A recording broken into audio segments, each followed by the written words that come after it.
ฝึกซ้อมเกี่ยมแสดงในพิธีเปิดปิดงานมหกรรมกีฬาแห่งชาติเวียงจันทน์เกมการฝึกซ้อมการแสดงศิลปะวัฒนธรรมครั้งนี้เป็นครั้งทำอิฐที่ได้นำเอาแต่ละก้อนการแสดงมาแสดงร่วมกันอยู่สนามกีฬาแห่งชาติหลัก 16ซึ่งประกอบมี4รายการแสดงมีนักแสดง 2,500 คนคือยินดีต้อนรับสู่เวียงจันทน์เกมมีนักแสดง500 คนมาจาก3ภาคส่วนคือกองศิลปากรแห่งชาติกองละครแห่งชาติโรงเรียนมส.โพนทันซึ่งสวงเหือมีนักแสดง400 คนมาจาก2ภาคส่วนคือกองศิลปากรปกส.และโรงเรียนม.ปลายโนนสว่างกีฬาพาให้ห่างกายเข้มแข็งมีนักแสดง400 คนมาจาก3ภาคส่วนคือกองกายศิลป์แห่งชาติวิทยาลัยศิลปะแห่งชาติมส.ไสเศรษฐาฟ้อนลำวงลาวเต้นบาสลบนักแสดง 2,500 คนมาจาก13ภาคส่วนคือกองศิลปากรแห่งชาติกองละครแห่งชาติกองกายศิลป์แห่งชาติกองศิลปากรปกส.กองศิลปากรกองทัพวิทยาลัยศิลปะแห่งชาติมส.โพนทันม.ปลายโนนสว่างมส.เพียววัดมส.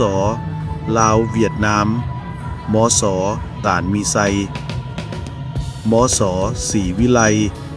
และมส.ไสเศรษฐาการฝึกซ้อมใหญ่แม้นจะมีขึ้นอีก2ครั้งคือวันที่10พฤศจิกา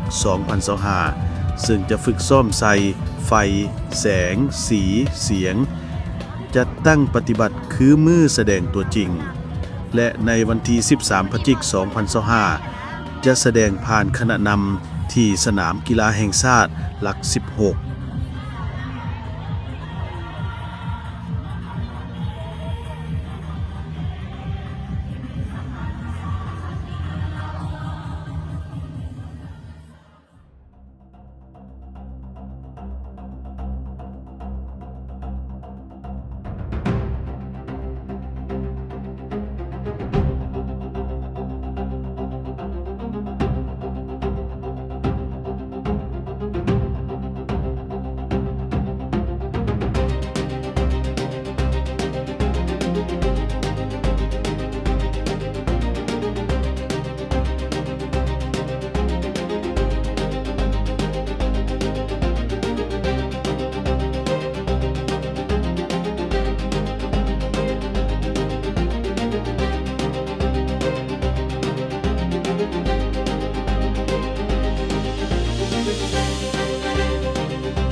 ครับ